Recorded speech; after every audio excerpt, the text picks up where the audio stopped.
March 19. புனித யோசேப்பு, புனித கன்னி மரியாவின் கணவர் பெருவிழா.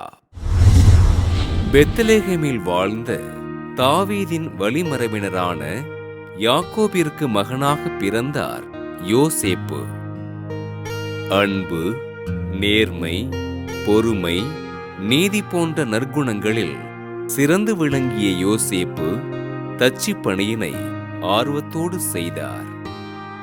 தச்சு பணியிலும் பிறருக்கு உதவி செய்வதிலும் சிறந்து விளங்கிய இவர் நாசரேத்தூரை சேர்ந்த கன்னி மரியாவினை திருமணம் செய்வதற்கு ஒப்பந்தம் செய்து கொண்டார்.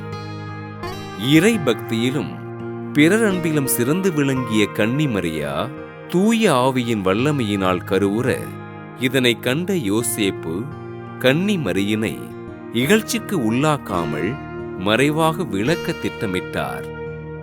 ஆண்டவரின் தூதர் யோசேப்பின் கனவில் தோன்றி கன்னி மரியா கருவுற்றிருப்பது தூய ஆவியால் தான் என்று கூற, நீதிமானாகிய யோசேப்பு கன்னி மரியாவை தனது மனைவியாக ஏற்றுக்கொண்டார். கன்னி மரியின் பேறுகாலத்தின் போது பல்வேறு இன்னல்களை அனுபவித்து மரியன்னையோடு உடன் இருந்த யோசேப்பு வானதூதரின் கட்டளைப்படி இறை குழந்தைக்கு இயேசு என்று பெயரிட்டார். கன்னி மரியாவையும் குழந்தை இயேசுவையும் மிகுந்த அக்கறையோடு பாதுகாத்த யோசேப்பு இயேசுவுக்கு தச்சு பணியினை கற்றுக் கொடுத்து அன்போடு வளர்த்தார். கன்னி மரியாவிற்கு நல்ல கணவராகவும் இயேசுவிற்கு நல்ல தந்தையாகவும் விளங்கிய யோசேப்பு தன் கடின உழைப்பின் மூலம் திரு குடும்பத்தினை வழிநடத்தினார்.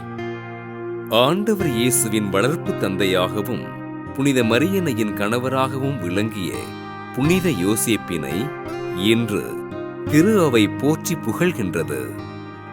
புனித யோசேப்பு, புனித கன்னி மரியாவின் கணவர் பெருவிழாவினை கொண்டாடுகின்ற நாம் நமது குடும்பத்தினை நீதிமானாகிய புனித யோசேப்பிடம் அர்ப்பணித்து உருக்கமோடு ஜெபிப்போம்.